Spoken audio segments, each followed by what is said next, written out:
All right, everyone. We're back with the Santa Fe Gloom podcast. Would like to thank our sponsors, Mercedes-Benz of Santa Fe, City of Santa Fe Economic Development, and Pantry Dose. Another great guest today in Molly WIssman. Molly, thank you so much for joining us today. Yeah, of course. So, Molly, I'm going to start out by just giving our audience some of your soccer accomplishments. Oh, you know what? Actually, first, I'm going to do this. Thank you. Is as you're a demon player, right? Past Yes. kind of a demon player. So I graduated in '05, and this was our '05 demon soccer shirt. So Nice. Yeah, we got one like that too. I still have it. So this was with Chris Eady. We had great players. We finished, I think, 7-3 in district. We lost some kind of weird tiebreaker in like points, Mm-hmm. but we beat Cueva, we beat Sandia, and I think it was either Sandia or La Cueva who went on to win the championship, the state Oh, championship. wow. But we beat them both. Nice. So that was my sophomore year. That was with like JJ. That was with Mike Martinez, who's with Mercedes Benz of Santa Fe. Oh, yeah. um Killer team. I mean, that was like, I feel like that was probably like the second or third best team, all-time team at Santa Fe High. Obviously the state champions with your brother, Yeah. right, is With my obviously the dad. first, like, for sure. I feel like pound for pound we would have beat them, right, if we would have gone back to our old age or I whatever. don't know. We would have beat them. They were No, pretty nasty. they were good, but we would have locked down your brother. I would have locked down your brother, and then we would have had like JJ or a couple guys lock down Alex. So I word out to them. don't So know if I can agree with that, but that's okay. But go Demons. We can agree on that. So yes, for of sure. So go course. Demons. Um, but yeah, if you can just start us off, kind of sharing your soccer story and growing up in Santa Fe, and then I'll give the audience your accomplishments in soccer. Awesome. Yeah. Yeah, my dad is a huge soccer guy, so he's put me, my brother, and now my little sister who's 9 all into soccer. My earliest memories, honestly, was playing in La Liga, playing at the Boys and Girls Club back when that was a big thing. They always had the best food there. Hmm. Um, I was on a girls team, but there wasn't really like a girls league back then. There kind of is now, but not really. Hmm. So we'd always play against boys. Sometimes we play with my brother, so that was fun. Um, yeah, played Northern. I did it all. Ever since I was like 12, I played in like the women's league, so Hmm. lots So of history. yeah, so in that women's league, you were playing up, right? Like against Yes. like Yeah. grown-ups, right? Yeah. Um, and you are a goalkeeper, right? That's the position you started out. Is there any story, or is there any like why a goalkeeper? Yeah. Well, my dad likes to say that I played goalkeeper because I was a little lazy. I did not want to run a lot. Like, I was fast. I was strong when I was little. I'm not really that fast anymore, but when I was little, I was fast. I was big. I was strong. Yeah. But I didn't want to run. And my team ended up needing a goalkeeper. So one indoor game, we were just getting absolutely killed by this boys team, Hmm. which happens sometimes, Hmm. and we were just switching out goalkeeper, and then I went in goal because I asked, and I just did really good at it, and I liked it, so I never left. Yeah. Perfect. Yeah. So just for our audience and our fans, this is going to be kind of long-winded, but this is great stuff. So let's see. Let me get to my text. So starting varsity goalkeeper since freshman year and captain, right?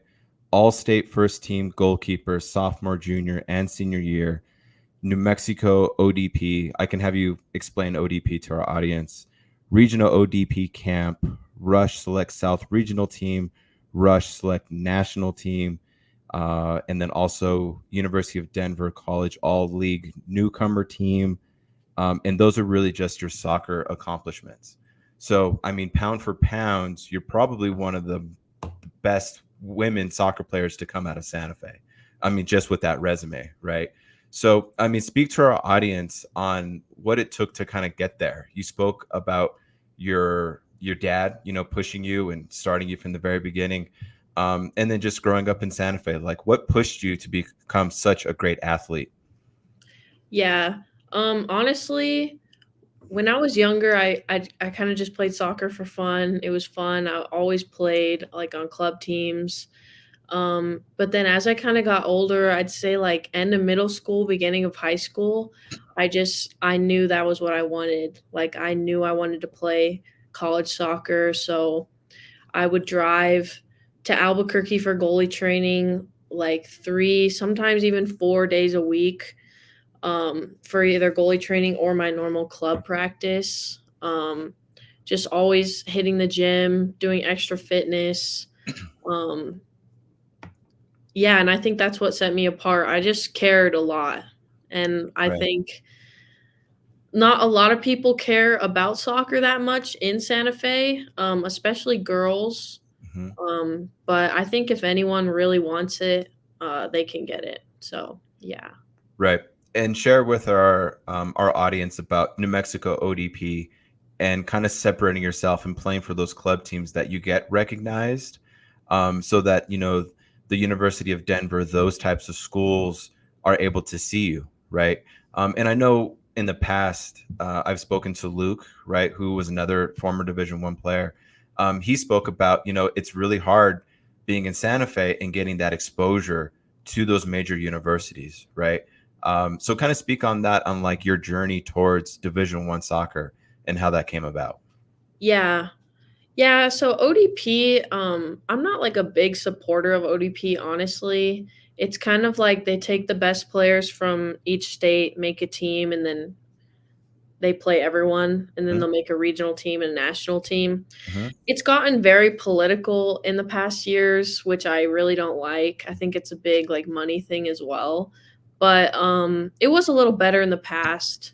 So I was on that team. That was pretty good for exposure, but my club team was honestly never that good. Like we were always like second in the state, which is good for New Mexico. But no one's really coming to New Mexico to look for athletes, which is really sad, but it's true. Why do you think that is? I think we're not known producers of athletes. I mean, we have no pro teams, Mhm, nothing. mhm, We have United now, but that's mhm, so new. mhm. And they honestly just underestimate us. We don't have ECNL for girls, which is probably the biggest club scene for soccer now. Explain Um, to our audience what that is. yeah, I don't know what ECNL stands for, but basically clubs have different, or there's different leagues for clubs. My club team was in DPL, which is Desert Premier League, Okay. which is kind of just a league that people kind of know of. It's not very good. Mhm. ECNL is where like the top club teams are from every state. Got So it. you want to be in ECNL. Um, but I never wanted to play for a better club team because I wanted to get a lot of action as a goalkeeper. Mhm, And I think that's a big reason why I got as good as I am now is because I always played on good teams, but like not the best teams. mhm. I got so much action, I got so much experience, and I think that's a big thing that set me apart. Right. And I think we can both agree on this, and Luke as well, and our past guest, is like New Mexico has the talent. Yeah. Again, to your point, we're just underestimated, right? Mhm. So we're not getting those exposure, we're not getting those looks. The path to playing Division I soccer is just it's a lot harder for maybe other clubs in other cities, like the city you live in now in Denver. I mean, there's clear access of a Division I team. We have the Lobos, right, who are D1 for women's, but we don't have, again, to your point, we don't have a D1 team in the University of New Mexico Lobos, right? The Santa Fe Gloom, which is our futsal pro team in Santa Fe, that's, I mean, shoot, we're like 5 months old, if that, right? Yeah. And then we have the New Mexico United, who they're like, I think 7 or 8 years old, and they've definitely, built up our soccer culture. Mhm. Um, Yeah. so yeah, I think those are all great points and what you mentioned. I'm also going to touch base on your academic accomplishments as well, because you're not just playing soccer and doing it on the field, but you're also producing outside of outside of soccer, which is extremely impressive. So in high school, you were the top 10 of your class with a 4.3 GPA. I didn't even know that was possible. And this is cool too, is you were kicker and punter for Santa Fe High School football team, Davis, New Mexico scholar, first generation student, and then athlete of the year in 2023. I think our ticker Yes, says. Yeah. 2023. So that's amazing. That's great accomplishments. Touch on your experience on football, punter and kicker. Fun fact: I was also athlete of the year and punter and kicker at Santa Fe High, so we share that bond. Uh, Talk us through that and like what made you do a dual sport in the same season. Yeah, it was super unexpected. The football team needed a kicker, Mhm. so the coach came over to our practice and was like, "Who wants to try out to be a kicker?" And like everyone was intrigued, so everyone kind of went to try out. And I had the best kick along with my friend Jazzy. She was also on the team. It was great that she was on the team because I did not want to be the only girl there always. But yeah, it was just really fun. We were never that good, but um, when I was a junior is when I first started playing, and we beat St. Mike's for the first year in like 23 years. So that was super fun to be a part of. And we actually had a winning record when I was a junior, which is kind of unheard of for Santa Fe High football. My senior year we weren't good, but the junior year was really fun, and it was just a really fun experience. Yeah, I kind of did it because it looks really good on college applications, Mhm, mhm, and I knew I had a chance to be athlete of the year if I did mhm, it. So mhm. yeah, it was fun. No, absolutely. And we were kind of talking before we went on. But did you ever have to hit anybody, or did you ever get hit? Because that was one of the things that, I mean, I was able to put on the helmet, put on the pads, but I was like, oh shoot, like I may actually like get hit by somebody. So any stories there where you had to like hit somebody? Yeah. I got hit a few times, just either from like a late hit that happened like twice, and Yeah. then them getting through my line because my line was not the best, Right. especially my senior year. I bet it's no big deal. It's like you're so padded up, Mhm. like everyone's like, "Oh my god, a girl getting hit." It's like it's not that big of a deal. My hardest hits are playing soccer, honestly, way worse Right. than football. That's right. And then I think once someone ran it back, and I actually tried to slide tackle him because I don't know how to Yeah. tackle, That's like, right. no one taught me how to tackle, um, and I barely got him, and he Okay. tripped, so Good. Yeah. No. No. No red card.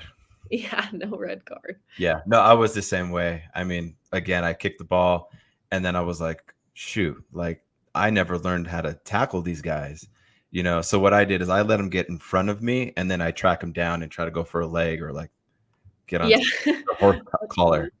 funny.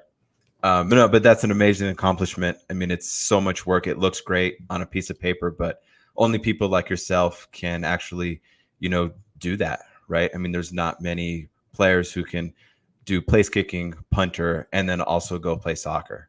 I mean, it seems organic and it seems natural, but there's only a very few people who can actually do that. So Yeah. definitely commend you on that, and working out both schedules and doing all of that is amazing. Talk us through like your bread and butter, right? In terms of playing at the University of Denver and just what it's like playing Division 1 soccer. Your highlights of your first season. My understanding is you started most of the games your freshman year, so kind of that's really unheard of as well. So kind of just talk us through the highlights, and for the listeners, for our female guests who are in middle school, high school, who want to be you, right? Any advice, and just kind of talk us through your experience playing at the University of Denver. Yeah, yeah, I got to start and play every game, this past freshman year. Okay. There's 3 other goalies on my team, a junior, a sophomore, and another freshman. So, I got to play over the older girls, which was really good and Mhm, lucky, mhm, honestly. mhm, I know, like, I deserve to play, but, mhm. like, um, the girl before me was a 6th year or 5th year, so I'm lucky that she left right in time for me to come. Right. But it was a really good season, um, super scary at first. When I came to Denver, I was really, really nervous. I was really nervous to go to college, Mhm, um, but I obviously did it, and it was good. Um, like, right when I got to Denver, I immediately was not playing very good because I was just so nervous. I like the first training with my new goalkeeper coach, I felt like I couldn't play anymore. I was diving weird, I was moving weird, and it was scary. And like our first friendly game that didn't count, I didn't play at all. I didn't start mhm, mhm. because I didn't deserve to start at that time. I wasn't playing good. And at that point, I was just I called my dad because he's always, like, the one guy I go to when I need Mhm, anything, mhm, especially soccer. So, he was just told me to calm down. He knew how good I was, and he told me that I know how good I am, and I just have to show that. And I started playing, like instead of playing like I'm performing, I started playing like I love soccer, and I think that's what changed it for me. mhm. Um, and honestly, being a goalie, even if you're a freshman, like my biggest tip if you're a goalie is you have to go in and when you're playing, you have to act like you're the shit. Like you have to Yep, act yep. like you're the best goalkeeper in the world. No one's better than you, and you're going to save everything. Like, obviously, don't be cocky off the field. No one likes that, and that's not good for you. But in your mind, you have to be the best, or you're going to be nervous and you're going to mess up. And I think that's what changed things for me a lot. Um, but yeah, the whole environment of D1 is so much harder. It's like practice, lift, film. It's pretty exhausting. So you got to love it. And I love it. So I like it a lot. Yeah. No, I think that's amazing. I remember my days playing too, and it's very similar to yours. And it's just a huge step because, you're missing home. You're kind of at a place. You're not playing with those club players and your high school players. So you're playing with a whole new team. Oftentimes you're sitting out, right? You're starting sitting out. And for, like a player like yourself, your resume, you're not used to that, right? Yeah, Like for sure. at all. Can you, and you kind of touched on it, but could you give any tips like when you're sitting on that bench, right? Luke experienced the same thing I did too, your freshman year, like, cause it feels terrible because you're like, Mhm. I'm like never going to go in and I've always been playing, right? Can you share any tips for our listeners on, how you came off the bench and now you're a starter? Yeah. Um, I think the most important thing is just to like relax. Like Hmm. the best thing about being a freshman is you know that you don't really have that much pressure. Like no one's really Hmm. expecting you to play. So Hmm. the only thing in your mind should be I'm going to beat the expectation, Right. like I want to be the difference cuz there was only two freshman starters on my team including me and then another freshman that would come off the bench. Right. So it's not common. So you definitely should not beat yourself up. And I think one thing that really helped me is practicing like on my own and working on my own. Yeah. So if you're confident, like you know that you're training, you know that you're fit, you know that you're good and like you're really putting in the extra work, it's going to build your confidence and just make you feel better. Yeah. No, And that's great advice.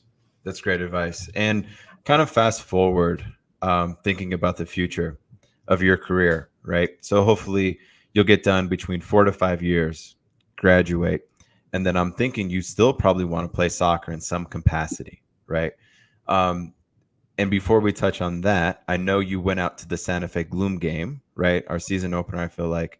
So touch on how exciting the Santa Fe Gloom game was, and then also how you kind of see the future for women's soccer in Santa Fe.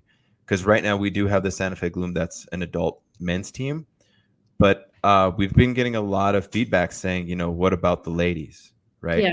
So I would love to see how you feel about that and just kind of the future of soccer. So if you can Yeah. touch on those 2 points.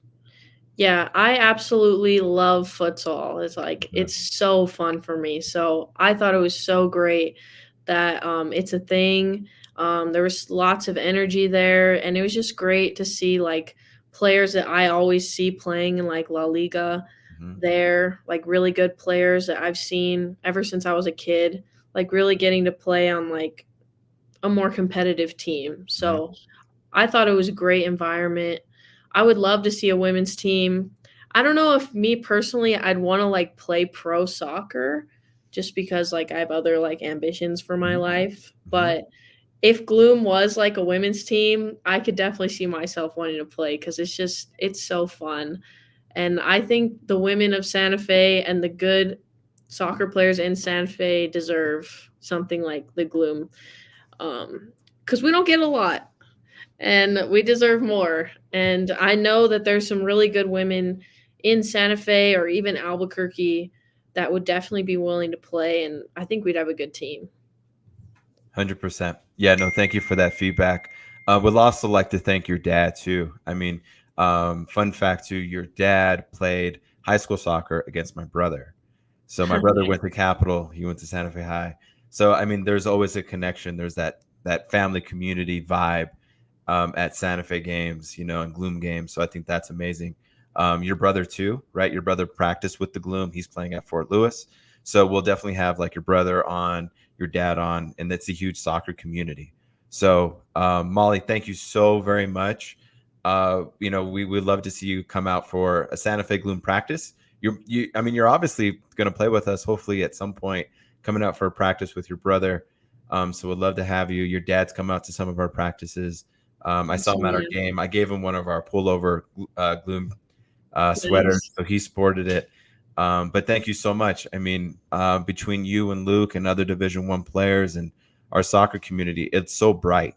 I mean, and again, like you're paving the path for so many young athletes, especially the females, to be at the University of Denver, a great school, and playing soccer. I mean, there's nothing better than that. I mean, you're living a dream that so many ladies want to live.